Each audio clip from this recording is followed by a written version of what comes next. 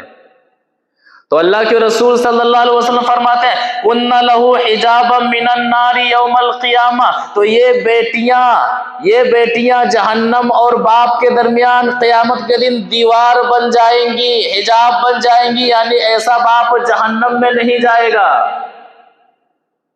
یہ حدیث واضح کرتی ہے کہ بیٹیاں باپ کے لیے رحمت ہوا کرتی ہیں اگر ان کی تربیت کا اور ان کی پرورش کا دینی طریقے سے، دینی طور پر خیال رکھا جائے۔ بیٹیوں کی وجہ سے باپ آزمائش میں ہے۔ آج کل کیا ہے، شادی کرنا بہت ہی بڑا کام ہو گیا ہے۔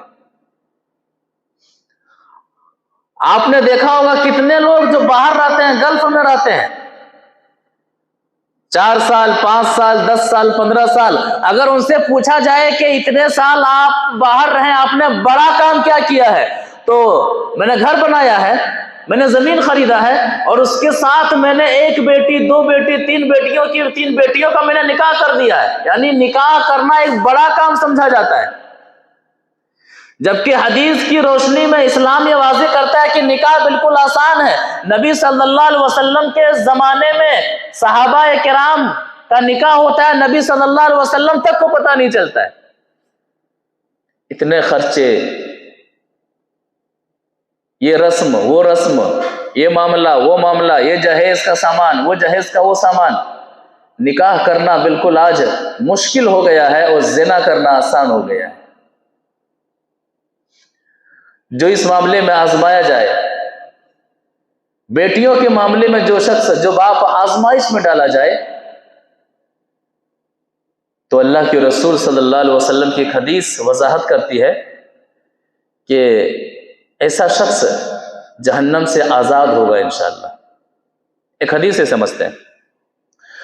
وعن عائشہ رضی اللہ تعالی عنہ قالت جاءت امرأة معها ابنتان لها تسأل فلم تجد عندي شيئا غير تمرة فأعطيتها إياها فقسمتها بين ابنتيها ولم تأكل منها ثم قامت فخرجت فدخل النبي صلى الله عليه وسلم فأخبرته فقال رسول الله صلى الله عليه وسلم من ابتلي من هذه البنات بالشيء كن له سترا من النار۔ رواه البخاری في کتاب الزکاة۔ بخاری شریف کے اندر یہ حدیث اسی طرح سے موجود ہے۔ راویہ یہ حدیث حضرت عائشہ رضی اللہ تعالی عنہا ہے۔ وہ فرماتی ہیں کہ ایک عورت 2 بچوں کو لے کر کے ہمارے دروازے پر آتی ہے، مانگنے کے لیے، سوال کرنے کے لیے۔ ایک عورت، مجبور عورت، مسکین عورت اپنے 2 بچیوں کو لے کر کے ہمارے دروازے پر سوال کرنے کے لیے آتی ہے، کچھ مانگنے کے لیے آتی ہیں، دستے سوال دراز کرتی ہیں۔ کہتی فلم تجد عندی غیر تمرہ۔ حضرت عائشہ رضی اللہ تعالیٰ عنہ فرماتی ہیں کہ جب وہ عورت میرے دروازے پر آ کر کے آواز لگاتی ہیں، مدد مانگتی ہیں، تو اس وقت میرے گھر میں ایک کھجور کے علاوہ کوئی چیز موجود نہ تھی، صرف ایک کھجور۔ ایک طرف سوال کرنے والی ہے اور ایک طرف جس گھر میں سوال کیا جا رہا ہے اس گھر کی حالت دیکھ لیجئے، صرف ایک کھجور ہے۔ نبی صلی اللہ علیہ وسلم 2 مہینے تک نبی صلی اللہ علیہ وسلم گھر میں چولہا تک نہیں جلتا تھا، کھجور اور پانی کے سہارے آپ بسر کر لیا کہ آپ کے شب و روز گزرا کرتے تھے۔ بھوک کے مارے جھک کر کے نبی صلی اللہ علیہ وسلم چلا کرتے تھے، بے وقت گھر سے نکل جایا کرتے تھے، یہ ایسی نوبت بھی آیا کرتی تھی۔ لیکن حضرت عائشہ رضی اللہ تعالیٰ عنہ کی دریا دلی دیکھ لیجئے، گھر میں کچھ بھی نہیں ہے سوائے ایک کھجور کے، وہ کھجور اٹھا کر کے مانگنے والی خاتون کو دے دیتی ہیں۔ پتہ چلا کہ آپ کے دروازے پر کوئی شخص سوال کر رہا ہے، واقعی وہ حقدار ہے، مجبور ہے، مسکین ہے، اور آپ کے گھر میں تھوڑا سا ہی سامان موجود ہے اور آپ کی ضرورت ہے۔ تو یہ حدیث نقطہ پیش کرتی ہے کہ اپنی ضرورت کے مقابلے میں مانگنے والے کی ضرورت کو ترجیح دیجیے اور ان کے حوالے کر دیجیے، اللہ تعالیٰ بہتر بدلہ عطا فرمائے گا۔ شرط یہ ہے کہ وہ واقعی اس قابل، ورنہ آج کل موٹے مستنڈے یہ ضم کر کر کے 30 سال 40 سال، کیا ہم خاندانی فقیر ہیں؟ ایسے لوگوں کو نہیں دینا چاہیے، ایسے لوگوں کو راستہ بتانا چاہیے کہ آپ محنت کریں، مزدوری کریں، آپ کی وجہ سے دوسروں کا حق مارا جاتا ہے۔ جو خاندانی فقیر ہیں اور جگہ جگہ پر سوال کرتے ہیں، مانگتے ہیں، ان کا کام ہی، ان کا مشغلہ ہی مانگنا ہے، جبکہ وہ اس لائق نہیں ہے، وہ صحت مند ہیں، وہ پیسے والے ہیں۔ یہ آج کل ایسے جو مانگنے والے، یہ دوسروں کو قرض دیتے ہیں۔ آج کے لیے جو مانگنے والے ہیں، جو خاندانی فقیر ہیں اور یہ کہہ کے بولتے ہیں کہ ہمارا محلہ ہے، ہم اس میں مانگتے ہیں، ہاتھ پھیلاتے ہیں، یہ ایسے لوگ ہیں جو دوسروں کو قرضہ دیتے ہیں۔ تو واقعی حقدار ہو۔ تو کہتے ہیں کہ فَآتَيْتُهَا إِيَّاهَا، میں نے وہ کھجور اٹھا کر کے اس عورت کے حوالے کر دیا۔ حضرت عائشہ رضی اللہ تعالیٰ عنہ فرماتی ہیں کہ فَقَسَمَتْهَا بَيْنَ ابْنَتَيْهَا وَلَمْ تَأْكُلْ مِنْهَا، 2 بیٹیاں تھیں، اس عورت نے، اس ماں نے کھجور کو 2 حصوں میں تقسیم کیا، ایک حصہ ایک بیٹی کو دے دیا، دوسرا حصہ دوسری بیٹی کو دے دیا، خود کے لیے کچھ نہیں بچایا، خود کے لیے کچھ نہیں بچایا۔ ماں ایسی ہی ہوا کرتی ہیں، اگر اولاد بھوکی ہو تو ماں اپنے آپ کو بھوکی محسوس کرتی ہیں، اگر اولاد ٹھیک ٹھاک ہو، اولاد کا پیٹ اور بچوں کا پیٹ بھرا ہوا ہو، تو ماں نہ کھانے کے باوجود بھی پرسکون محسوس کرتی ہے، ایسا لگتا ہے کہ میں نے کھا لیا۔ یہ ماں کا دل ہوا کرتا ہے، یہ ماں کا جذبہ ہوا کرتا ہے۔ تو اس عورت نے کچھ نہیں کھایا، کھجور کو 2 حصوں میں تقسیم کیا اور دونوں بیٹیوں کے حوالے کر دیا۔ ثم قامت فخرجت، وہاں سے کھڑی ہوئی اور نکل گئی۔ نبی صلی اللہ علیہ وسلم اس وقت گھر میں موجود نہیں تھے، جب آپ گھر آتے ہیں تو سارا ماجرا کہہ سناتی ہیں۔ تو نبی صلی اللہ علیہ وسلم نے فرمایا من ابتلی من هذه البنات بشیء کن له سترا من النار، جو بیٹیوں کی وجہ سے آزمائش میں ڈالی جائے، جو شخص پریشانی میں، مصیبت میں، ٹینشن میں بیٹیوں کی وجہ سے ہیں، جو باپ پریشان ہیں بیٹیوں کی وجہ سے، ان کی تعلیم کا معاملہ حل کیسے ہوگا، تربیت کا معاملہ حل کیسے ہوگا، شادی دینی بنیاد پر، شرعی بنیاد پر شادی بیاہ کا معاملہ حل کیسے ہوگا، ان کے کھانے پینے کا مسئلہ حل کیسے ہوگا، ان کے رہنے کا مسئلہ حل کیسے ہوگا، جو باپ اس ٹینشن میں زندگی گزارتے ہیں اور اپنی بیٹیوں کو بوجھ نہیں سمجھتے ہیں، کن لہو سترم من النار، ایسی بیٹیاں باپ کو جہنم سے بچانے کے معاملے میں آڑے آ جائیں گی، جہنم اور باپ کے بیچ میں آ جائیں گی۔ بیٹیاں رحمت ہے، شرط ہے کہ شرعی نقطہ نظر سے بیٹیوں کی تربیت کی جائے، قرآن و حدیث کے مطابق ان کا خیال رکھا جائے۔ اس کے بعد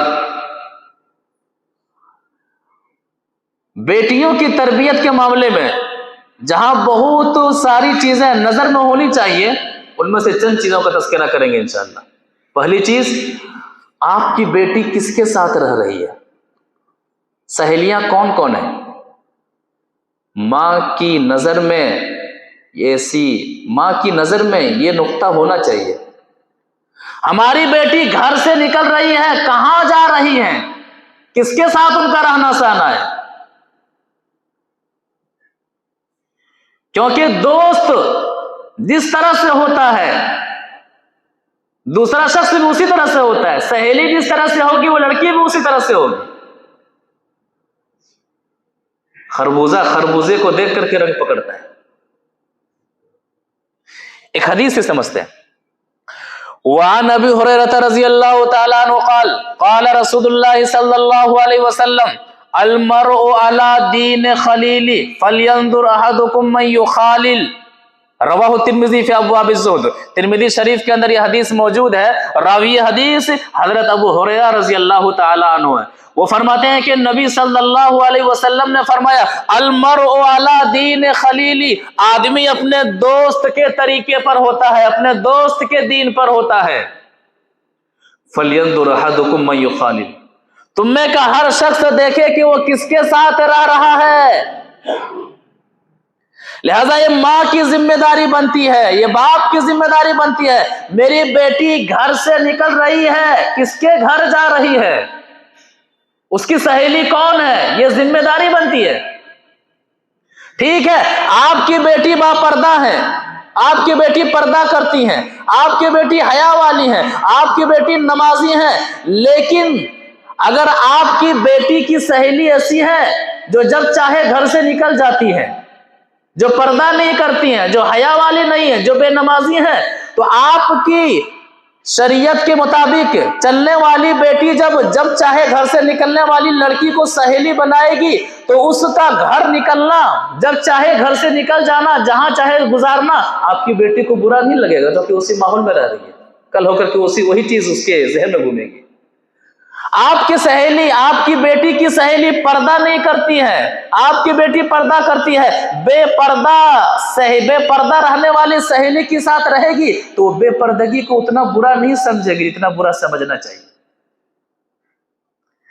آپ کی بیٹی کی سہیلی جو ہے اس کے 10 بوائے فرینڈ ہیں، 10 لڑکوں سے وہ چیٹنگ کرتی ہیں، اگرچہ کہ آپ کی بیٹی نے ابھی شروعات نہیں کیا ہے، لیکن چونکہ سہیلی وہی ہے تو مردوں 10 مردوں کے ساتھ ریلیشن شپ میں رہنا، ان سے باتیں کرنا، یہ آپ کی بیٹی کو اتنا برا نہیں لگے گا جتنا برا لگنا چاہیے۔ پھر کیا ماحول ہوتا ہے؟ یہ کون ہے؟ ہماری بہن کی سہیلی ہے، اب بہن کی سہیلی بہن ہوتی ہے، اب یہ کون ہے؟ ہماری سہیلی کے بھائی ہیں، ہمارے سہیلی کے بھائی ہوتے ہیں۔ یہ سب سے بڑا فتنہ ہے۔ کتنے ایسے فتنے ہیں، لڑکیاں کسی مرد کے ساتھ گھوم رہی ہیں، کیوں؟ یہ کون ہے؟ ارے یہ بہن، یہ سہیلی کے بھائی ہیں، اور سہیلی کے بھائی ہوتے ہیں۔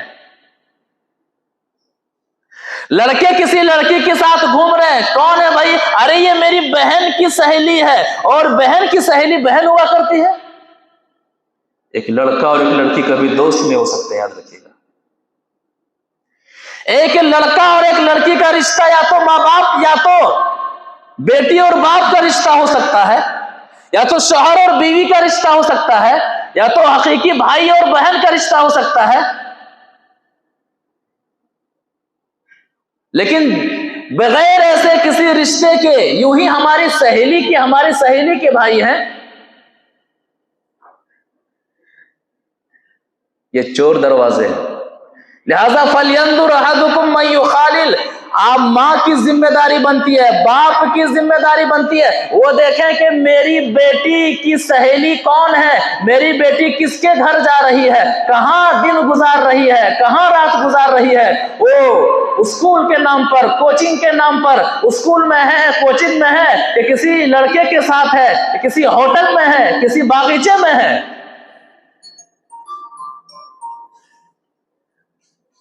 یہ ماں کی ذمہ داری بنتی ہے، یہ باپ کی ذمہ داری بنتی ہے۔ تو اصول تربیت کے معاملے میں یہ بات ذہن نشین رہے، اور یہ کڑی نظر رہے، ماں کی نظر بیٹی پر کڑی رہے، باپ کی نظر بیٹی پر کڑی رہے، میری بیٹی کہاں جا رہی ہے، کس کے ساتھ جا رہی ہے، کہاں وقت بتا رہی ہے، کب جا رہی ہے، کب آ رہی ہے۔ آج کے ماحول کے حساب سے اگر محلے میں بہت زیادہ چوری ہونے لگے تو آدمی اپنے تالا مضبوط کر لیتا ہے، چوکیداری کو بڑھا دیتا ہے۔ تو جب بہت زیادہ بے حیائی عام ہونے لگے، بے شرمی عام ہونے لگے، تو ایسے ماحول میں ماں باپ کی نظریں اپنی اولاد پر، اپنی بیٹی پر زیادہ کڑی ہونی چاہیے۔ چوریاں زیادہ ہو رہی ہیں، بے حیائیاں زیادہ ہو رہی ہیں، لہذا تالے اور مضبوط ہونے چاہیے، نظریں اور مضبوط ہونی چاہیے۔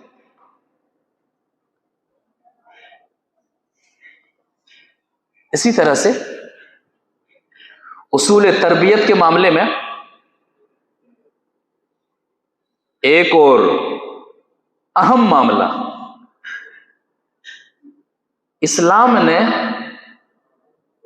ایک قسم کے عمل کرنے والے کو، یا پھر ایک قسم کا عمل جب اس گھر میں ہو اور لوگ خاموش رہیں، تو اس ماں کو، اس باپ کو، اس گارجن کو اسلام نے دیوس کہا ہے، دیوس۔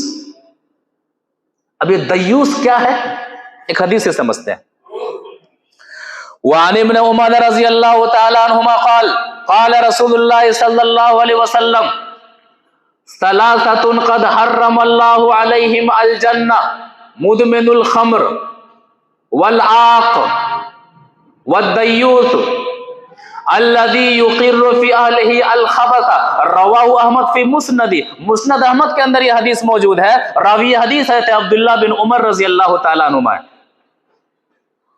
وہ فرماتے ہیں کہ اللہ کے رسول صلی اللہ علیہ وسلم نے فرمایا ثلاثۃ قد حرم اللہ علیہم الجنہ، 3 قسم کے لوگوں پر اللہ تعالیٰ نے جنت کو حرام کر دیا ہے۔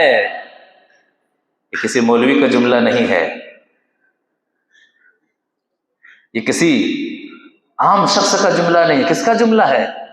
محمد صلی اللہ علیہ وسلم کو جملہ ہے، سانس روک کر کے سننے والا جملہ ہے کہ 3 قسم کے لوگوں پر اللہ تبارک و تعالیٰ نے جنت کو حرام کر دیا ہے کہ یہ 3 قسم کے لوگ جنت میں نہیں جائیں گے۔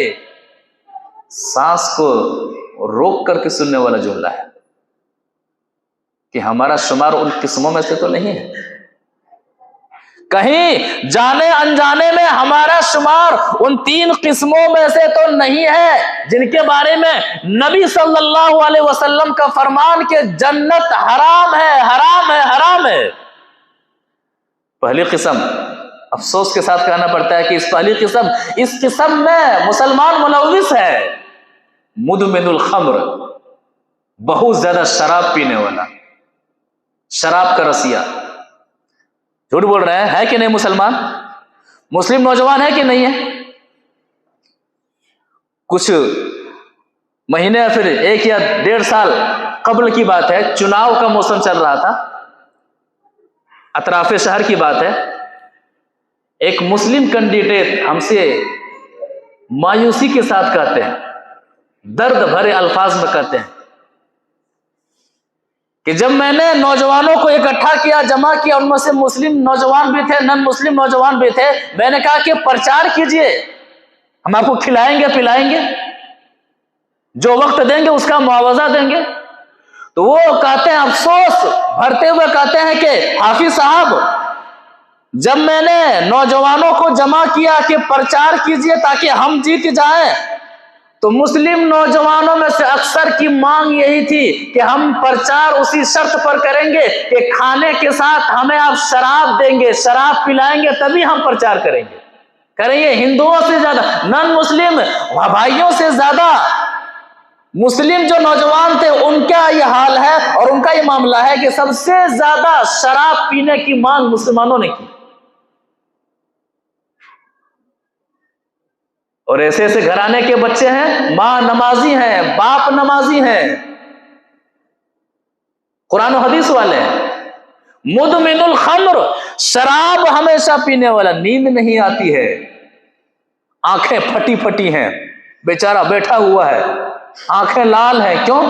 دیکھنے میں لگ رہا ہے کہ یہ کہ شراب کا رسیا، انہیں نیند نہیں آ رہی ہے، شراب شراب شراب چاہیے، سونے کے لیے شراب چاہیے، سونے سے پہلے شراب چاہیے، اٹھنے کے بعد شراب چاہیے، کام کرنے کے لیے شراب چاہیے، انجوائے کرنے کے لیے شراب چاہیے، پارٹی کرنے کے لیے شراب چاہیے۔ یہ قوم یوں ہی ہلاک نہیں ہو رہی ہے، ہم سبب ہے شراب کا پیا جانا، عام ہو جانا۔ تو 3 قسم کے لوگوں پر اللہ تعالیٰ نے جنت کو حرام کر دیا۔ پہلی قسم شراب بہت زیادہ پینے والے، شراب کے عادی۔ دوسری قسم العاق، ماں باپ کی نافرمانی کرنے والے، ماں باپ کے ساتھ برا سلوک کرنے والے۔ خالق کے بعد سب سے زیادہ، خالق کے بعد پہلے نمبر پر سب سے زیادہ حق کس کا ہے؟ اللہ، دوسرے نمبر پر ماں، اس کے بعد باپ، یعنی ماں باپ۔ خالق کے بعد، اللہ کے بعد زمین کے اوپر جو سب سے زیادہ حق رکھتے ہیں وہ ماں ہیں اور باپ ہیں۔ دھڑلے سے نافرمانی کر دیتے ہیں۔ ایک ماں اور باپ کے سامنے اسی انداز سے ایک بیٹے کو بات کرنی چاہیے، ایسا لگے کہ ایک غلام ہے جو آقا کے سامنے کھڑا ہے اور ایک غلام مجرم ہے۔ مجرم غلام آقا کے سامنے کس طرح سے باتیں کرتا ہے؟ ہم یہ نہیں کہہ رہے ہیں کہ باپ غلط کر رہے ہیں، خلاف شرع حکم دے، ماں خلاف شرع حکم دے تو ایسا کرے، نہیں، شریعت کے مطابق حکم کا معاملہ ہو۔ خلاف اللہ کو ناراض کرتے ہوئے ماں باپ کا حکم اس کو نہیں ماننا، اچھے انداز سے اس کو کیا کرنا ہے، انکار کر دینا ہے، لیکن بد کلامی نہیں ہونی چاہیے، قطع تعلقی کا معاملہ نہیں ہونا چاہیے۔ تو العاق لوالدیہ، ماں باپ کی نافرمانی کرنے والا جنت میں نہیں جائے گا، جنت کو اللہ تعالیٰ نے اس پر حرام کر دیا ہے۔ گھر ہے لیکن ماں کو سونے کے لیے جگہ نہیں ہے، گھر ہے لیکن باپ کے لیے گھر میں جگہ نہیں ہے، بیوی کے لیے ہے، بچوں کے لیے ہے، سب کچھ ہے، ماں کا ہی ٹینشن ہے، ماں ٹینشن بنی ہوئی ہے، باپ ٹینشن بنا ہوا ہے، جگہ ہی نہیں ہے۔ اللہ سے ڈریے، اللہ کا خوف کھائیے۔ اور تیسری قسم کا لوگ جس کا تعلق آج کے موضوع سے ہے، الدیوس، دیوس، دیوس کس کو کہتے ہیں؟ حدیث کے اندر شرح موجود ہے کہ الذی یقر فی اہلہ الخبث، گھر میں بے حیائی ہو رہی ہو، زناکاری ہو رہی ہو، اور ماں کو پتا ہے ماں خاموش ہے، باپ کو پتا ہے باپ خاموش ہے۔ بڑا کڑوا جملہ ہے، الذی یقر فی اہلہ الخبث۔ دیوس کی تعریف کیا ہے؟ کہ بیٹی بے حیائی کر رہی ہے، ماں کو پتا ہے، بیٹی 10 لڑکوں سے 20 لڑکوں سے گروپ کی شکل میں باتیں کر رہی ہیں، لڑکوں کے ساتھ گھوم رہی ہے، ماں کو پتا ہے، یہ بے حیائی ہے، ماں کی بے حیائی ہے، باپ کی بے حیائی ہے، دیوسیت ہے۔ اور ایک معاملہ کیا ہوتا ہے، شادی لگا دیتے ہیں، منگنی شادی لگا دیتے ہیں، رشتہ طے ہو گیا، نکاح سے پہلے بات چیت شروع، نکاح سے پہلے اس شخص سے بات چیت کرنا جس سے شادی، جس سے نکاح ہونا ہے، اسی طرح سے حرام ہے جس طرح سے عام لڑکوں سے بات کرنا حرام ہے۔ پھر بتا دیں، نکاح سے پہلے اپنے اس ہونے والے شوہر سے بات چیت کرنا، چیٹنگ کرنا، جس سے ابھی نکاح ہوا نہیں ہے، نکاح طے ہوا ہے، اسی طرح سے حرام ہے جس طرح سے عام مردوں سے بات چیت کرنا حرام ہے۔ اور لڑکی ایسا کر رہی ہے، ماں کو پتا ہے، باپ کو پتا ہے، ماں دیوسیت کے شکار ہے، باپ دیوسیت کے شکار ہے، ماں بے حیائی کو پھیلا رہی ہے، ماں خاموش ہے، باپ بے حیائی کو پھیلانے میں خاموش ہے، یہ دیوسیت ہے۔ اس کو ہم لوگ برا سمجھتے ہی نہیں ہے، برا جانتے ہی نہیں۔ دیوسیت کیا ہے؟ بیٹی اگر ایک قلم بھی گھر لا رہی ہے، تو باپ کی ذمہ داری بنتی ہے، ماں کی ذمہ داری بنتی ہے کہ سوال کرے، پیسہ تو ہم نے دیا نہیں، یہ قلم کہاں سے آیا؟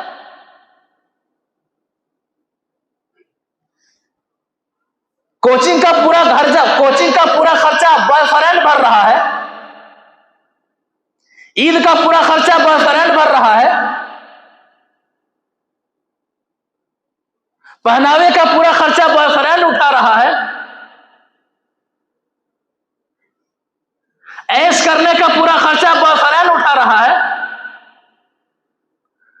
اور ماں کو پتا ہے، باپ کو بھی پتا ہے کہ فلاں لڑکے کی طرف سے یہ سب آ رہا ہے، ہم نے کیا ہی نہیں ہے، ماں خاموش ہے، باپ خاموش ہے، بے حیا ہے ایسی ماں، بے حیا ہے ایسے باپ، دیوسیت پھیلا رہے ہیں دونوں مل کر کے۔ ایک قلم بھی لائے تو ماں کی کڑی نظر ہونی چاہیے، باپ کی کڑی نظر ہونی چاہیے کہ کہاں سے لایا ہے، کس نے دیا ہے۔ یہاں پر تو پوری زندگی کا خرچہ ہی اٹھا رہا ہے۔ ایک بے حیا مرد، ایک بے حیا عورت کے لیے، ایک بے حیا لڑکی کے لیے ماں کو پتا ہے، لیکن چونکہ دیوسیت کے شکار ہے، گھر میں بے حیائی ہو رہی ہے، دیوسیت کے شکار ہے۔ دیوس مت بنیے، ماں اور باپ کے لیے ہے کہ دیوس مت بنیے، بیٹی شرم و حیا کا پانی اس قدر نہ اتر جائے، اس قدر نہ ختم ہو جائے کہ بیٹی بھی حیائی کر رہی اور آپ کو اچھا لگنے لگے، بیٹی غیر مرد سے باتیں کرے، چیٹنگ کرے، رات رات بھر جاگے اور آپ کو اچھا لگے، اس سے بڑی بے حیائی دھرتی کے اوپر ہو سکتی ہی نہیں ہے۔ دیوسیت کا شکار ہو چکا ہے یہ معاشرہ، دیوسیت کا، بے حیائی کا شکار یہ معاشرہ ہو چکا ہے۔ ماں باپ کی جانب سے اس کی ذمہ دار کون ہے؟ ماں باپ ہے، دیوس ہے ماں باپ، بے حیا اور بے شرم ہے ایسے ماں باپ کہ ان کی نگرانی میں سارا کام ہوتا ہے۔ معاشرہ کو پاک رہنے دیجیے، معاشرہ کو پاک رکھیے تاکہ دوسرے کی بیٹیاں جب بڑی ہوں تو انہیں ایک صالح معاشرہ ملے، ایک نیک معاشرہ ملے۔ آپ کی بیٹیاں، آپ کی بیٹی خود جب بڑی ہو کر ماں بنے گی، آپ کی بیٹی بڑی ہو تو آپ کی بیٹی کے لیے آپ ایسا کرنا پسند نہیں کریں گے۔ تو اصول تربیت کے معاملے میں یہ اہم اصول ہے۔ اور ایک معاملہ حدیث سے سمجھتے ہیں۔ وعن عبد الله بن عمر رضی اللہ تعالی عنہما قال قال رسول اللہ صلی اللہ علیہ وسلم ایاکم والدخول علی النساء قال رجل من الانصار یا رسول اللہ افرأیت الحم قال الحم الموت رواہ البخاری فی کتاب النکاح۔ بخاری شریف کے اندر کتاب النکاح میں یہ حدیث موجود ہے۔ راوی حدیث حضرت عبداللہ بن عمر رضی اللہ تعالیٰ عنہما، وہ فرماتے ہیں کہ نبی صلی اللہ علیہ وسلم نے فرمایا ایاکم والدخول علی النساء،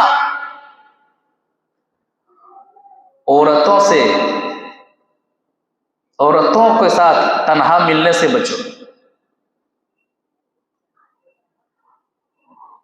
عورتوں کی تنہائی سے بچو، عورتوں کی تنہائی سے بچو، تنہا کہ صرف وہ ایک لڑکی ہو اور آپ اس سے بچو۔ اب دیوسیت کا عالم دیکھ لیجئے، معاشرے کو سماج کیجئے۔ حدیث کہہ رہی ہے کہ اپنی بیٹی کو کسی ایسے مرد کے حوالے تنہا نہ چھوڑ دو جو مرد آپ کی بیٹی کے لیے حرام ہے، نہ وہ شوہر ہے نہ وہ بھائی ہے۔ آج کا معاشرہ اور سماج یہ پتہ دیتا ہے کہ باپ کو پتا ہے میری بیٹی کس کے ساتھ کہاں پر ہے، ماں کو پتا ہے، اچھا انہیں لگتا ہے، کیوں؟ جسٹ اے فرینڈ، صرف دوست ہیں ہم لوگ۔ کیا ہے؟ صرف ہم لوگ دوست ہیں۔ ماں کو پتا ہے کہ میری بیٹی فلاں کے ساتھ تنہائی میں ہے، ماں کو خوشی ہو رہی ہے، باپ کو خوشی ہو رہی ہے۔ 2 گھنٹہ 4 گھنٹہ 5 گھنٹہ کس کمرے میں ہے، کہاں پر ہے، کس پارک میں ہے، کس ہوٹل میں ہے، کہاں پر ہے، سب پتا ہے لیکن خاموش ہے۔ ایاکم والدخول علی النساء، عورتوں کی تنہائی سے بچو۔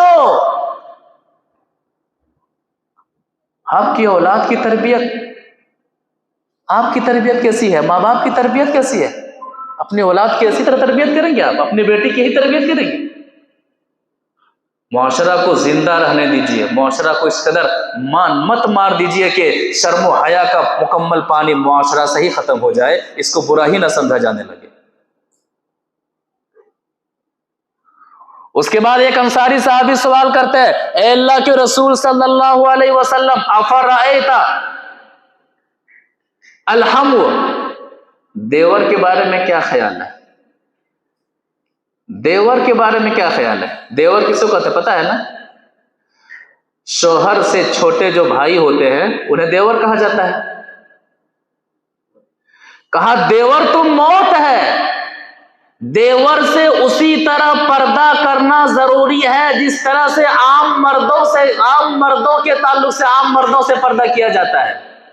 عام مردوں کے پردہ کرنے کے معاملے میں اور دیور سے پردہ کرنے کے معاملے میں کوئی فرق نہیں ہے۔ جس طرح سے غیر مرد کے ساتھ ایک عورت سفر نہیں کر سکتی ہے، دیور کے ساتھ سفر نہیں کر سکتی ہے، غیر مرد کے ساتھ عورت تنہائی نہیں کر سکتی ہے، دیور کے ساتھ بھی تنہائی نہیں کر سکتی ہے۔ یہاں پر کیا ہے؟ دیور بھابھی کہہ رہے تو بھابھی ہیں، گھمائے جا رہے ہیں، شہر میں گھمائے جا رہے ہیں، ہوٹلوں میں گھمائے جا رہے ہیں، ایک ہی کمرے میں رہنا، کون ہے؟ بھابھی ہیں۔ اور اس دیوس اور بے شرم شوہر کو بھی پتا ہے کہ میرا بھائی میری بیوی کے ساتھ ہے، میری بیوی کے ساتھ یہاں گھوم رہا ہے، وہاں گھوم رہا ہے، کیونکہ دیوسیت کا شکار ہے، شرم و حیا کا پانی ختم ہو چکا ہے۔ موت کہا ہے، کیوں؟ اور مردوں کے مقابلے میں دیور سے تنہائی زیادہ ہوتی ہے، تو شیطان وہاں پر زیادہ غلبہ ہوتا ہے، شیطان زیادہ ورغلاتا ہے، تو اور مردوں کے مقابلے میں دیور سے برائی کرنے میں آسانی ہوتی ہے، اس لیے کہ تنہائی زیادہ ملتی ہے اور لوگ اس پر شک بھی نہیں کرتے ہیں۔ تو دیور تو موت ہے، کیا مطلب ہے؟ شادی شدہ زنا کرے تو کیا ہے؟ سزا کیا ہے؟ سنگسار کر دینا ہے، رجم کر دینا ہے۔ تو گویا کہ اگر دیور کے ساتھ اس طرح کا زنا کا معاملہ ہو جائے، بے حیائی کا معاملہ ہو جائے، تو دیور تو موت ہے، یعنی اگر ثبوت مل گیا تو اس عورت کو رجم کر دیا جائے گا، جینے کا حق اسے چھین لیا جائے گا۔ معاشرہ مکمل طریقے سے اس معاملے میں بیمار ہو چکا ہے، اخلاقی معاملے میں ایک دم گراوٹ کا شکار ہے۔ تو ایسا نہیں ہونا چاہیے۔ اور ایک اہم معاملہ جو قرآن واضح کرتا ہے، ماں کو گانٹھ باندھ لینے چاہیے، باپ کو گانٹھ باندھ لینا چاہیے کہ خود بھی جہنم سے بچنے کی فکر کریں، غلطیاں ہو گئی ہیں تو توبہ کریں، اور اپنی بیٹیوں کو جہنم کی راہ سے نکالیں۔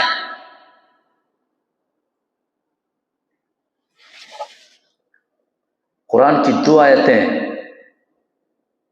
آپ کے سامنے پیش کرتے ہیں، ان 2 آیتوں پر غور کیجئے کہ قرآن کس طرح سے ابھارتا ہے کہ توبہ کرو اور اپنی اولاد کو دینی تربیت کے دائرے میں رکھو، اپنی بیٹی پر خاص نظر رکھو۔ سورۃ تحریم آیت نمبر 6 میں اللہ تعالیٰ فرماتا ہے، یا ایھا الذین آمنوا قوا انفسکم واہلیکم نارا، اے ایمان والو، اپنے آپ کو اور اپنی فیملی کو، اپنے بچوں کو اور اپنی بچیوں کو جہنم سے بچنے کی فکر کرو۔ وقودها الناس والحجارہ،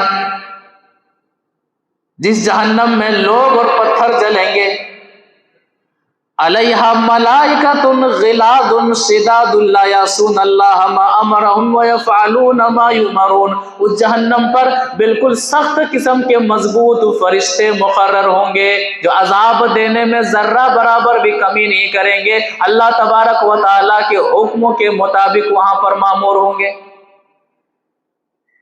یہ قرآن کی آیت واضح کرتی ہے کہ اے ایمان والو اور اے ایمان والیو، اپنی اولاد کی تربیت کی فکر کرو،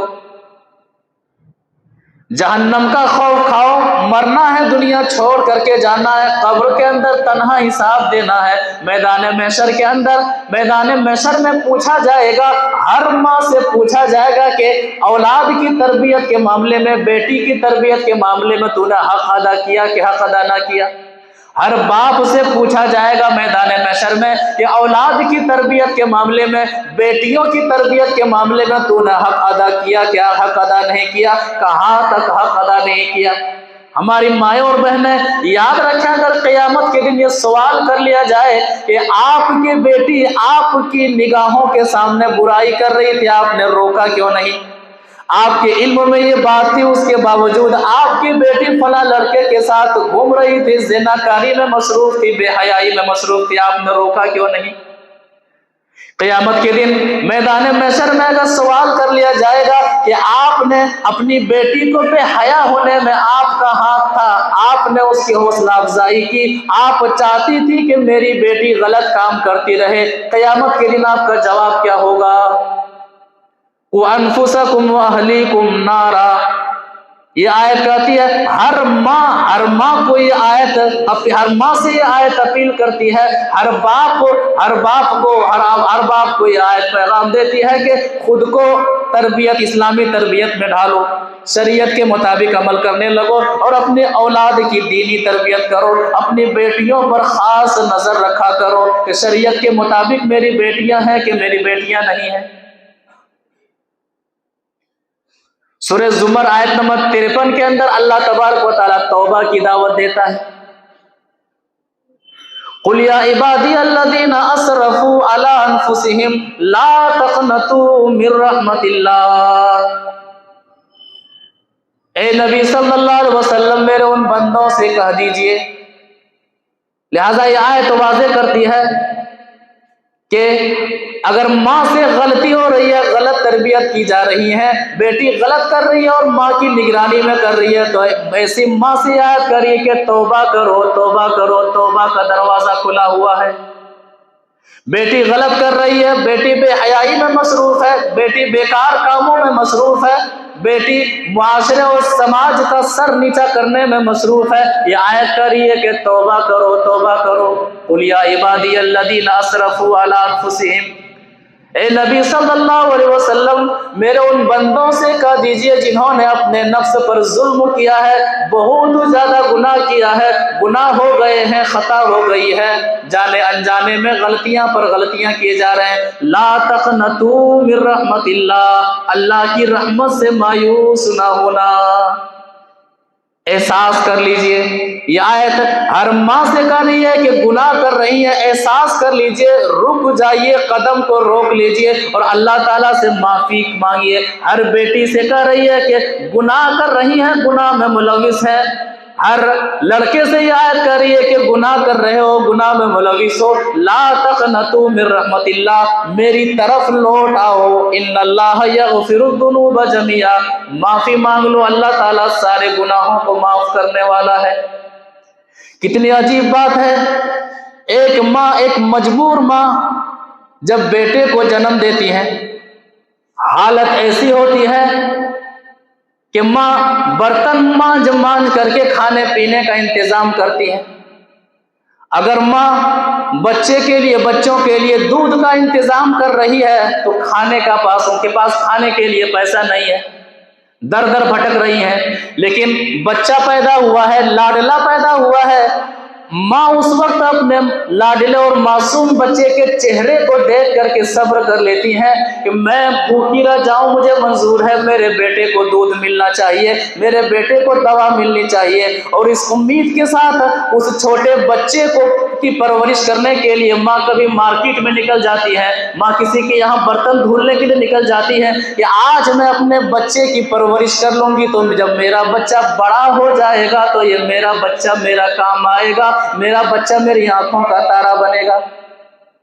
وہ بچہ جب بڑا ہو جاتا ہے، کام کرنے لگتا ہے، نوکری کرنے لگتا ہے، تو کسی بے حیا عورت کا، کسی بے حیا لڑکی کا شکار ہو جاتا ہے۔ اب جب وقت ایسا آتا ہے کہ ماں چاہتی ہے کہ بیٹا مجھے کھلائے، بیٹا میرا خیال کرے، بچہ کسی بے حیا لڑکی کا شکار ہو چکا ہے، موٹی رقم بچی کو بھیج رہا ہے، لڑکی کو بھیج رہا ہے، ماں بیمار ہے، بچے کو کوئی پرواہ نہیں، باپ بیمار ہے، بچے کو کوئی پرواہ نہیں، گھر ٹوٹ رہا ہے، بچے کو کوئی پرواہ نہیں ہے، ماں سوچتی ہے کہ یہی دن دیکھنے کے لیے میں نے اپنے بچے کی پرورش کی تھی، میں خود پہنا نہیں، میں نے اپنے بچے کو پہنایا کہ جب میرا بچہ جوان ہو جائے گا تو میرا کام آئے گا۔ آج ایک بے حیا لڑکی کے چکر میں پڑ کر کے ماں کو تکلیف دینا گوارا ہے، لیکن اس بے حیا لڑکی کو تکلیف دینا گوارا نہیں ہے۔ کتنا عجیب معاملہ ہے، ایک لڑکی ہوتی ہے، کسی کی بیٹی ہوتی ہے، ایک باپ بہت منتوں سماجت اور ارمان لے کر کے انہیں پالتا ہے کہ میری بیٹی میرے لیے سہارا بنے گی، میری بیٹی میرے لیے جنت میں جانے کا سبب بنے گی، میری بیٹی میرے جگر کا ٹکڑا ہے، لیکن بیٹی بڑی ہو کر کے کسی بے حیا مرد کے ساتھ مل کر کے باپ کے جگر کو ٹکڑے کر دیتی ہیں، ماں کے جگر کو ٹکڑے کر دیتی ہیں، سارے ارمان کو پانی میں ملا دیتی ہیں۔ قرآن کہتا ہے لا تقنطوا من رحمت اللہ، گناہ ہو گیا ہے، خطا ہو گئی ہے، بے حیائی عام کر رہی ہیں، بے شرمی عام کر رہی ہیں، احساس کرو لا تقنطوا من رحمت اللہ ان اللہ یغفر الذنوب جميعا، اللہ تعالیٰ سارے گناہوں کو معاف کرنے والا ہے۔ قدم کو پیچھے ہٹا لو، توبہ کرو، اللہ تعالیٰ سے معافی مانگو، کسی کو پریشان نہ کرو اور بے حیائی نہ پھیلاؤ۔ دونوں آیتیں واضح کرتی ہیں کہ اپنے آپ کو سنبھالیے، اپنی اولاد کو سنبھالیے، اپنی بیٹی کو سنبھالیے، ورنہ معاملہ خطرناک ہونے والا ہے، دنیا بھی تباہ ہونے والی ہے، آخرت بھی تباہ ہونے والی ہے۔ لہذا ضرورت اس بات کی ہے کہ ایک ماں ہوش کے ناخن لے، ایک باپ ہوش کے ناخن لے اور شریعت کے دائرے میں زندگی گزارنے کی کوشش کرے۔ اور آخری بات، کوشش کیجئے، ہر ماں یہ کوشش کرے، ہر باپ یہ کوشش کرے کہ میں اپنی بیٹی کو زندگی میں 4 چیزیں ضرور دوں گا انشاءاللہ۔ حدیث کی روشنی میں 4 چیزیں، 4 چیزوں کے دائرے میں جو شخص اپنی بیٹی کو رکھ لے وہ ماں کامیاب ہے، وہ باپ کامیاب ہے۔ اور 4 چیزیں ایک حدیث کے اندر بیان ہے، وہ کیا ہے؟ ایک حدیث سے سمجھتے ہیں۔ وعن انس بن مالک رضی اللہ تعالی عنہ قال قال رسول اللہ صلی اللہ علیہ وسلم المرأة اذا صلت خمسها وصامت شهرها واحسنت فرجها واطاعت بعلها فلتدخل من اي ابواب الجنة شاءت، رواه ابن حبان فی صحیح۔ ابن حبان کے اندر یہ حدیث موجود ہے، راوی حدیث حضرت انس بن مالک رضی اللہ تعالی عنہ ہے۔ وہ فرماتے ہیں کہ اللہ کے رسول صلی اللہ علیہ وسلم نے فرمایا، ہماری مائیں اور بہنیں 4 چیزیں لے کر کے جائیں، 4 چیزیں کہ نبی صلی اللہ علیہ وسلم نے فرمایا المرأة اذا صلت خمسها، پہلی چیز جب عورت نماز سے محبت کرنے والی بن جائے، 5 وقتہ نمازی بن جائے، پہلی چیز کہ میری بیٹی پکا نمازی بن جائے، شریعت کے مطابق نماز پڑھنے والی بن جائے، خشوع خضوع کے ساتھ نماز پڑھنے والی بن جائے۔ کوشش کیجئے کہ میری بیٹی سب سے زیادہ نماز سے محبت کرنے والی بن جائے۔ کچن میں ہو حی علی الصلاۃ کی آواز سنے کچن چھوڑ دے، مارکیٹ میں ہو مارکیٹ کو چھوڑ دے۔ پہلی چیز آپ کی بیٹی نمازی ہو، نماز سے محبت کرنے والی ہو۔ دوسری چیز وصامت شہرہا، رمضان کا روزہ رکھنے والی،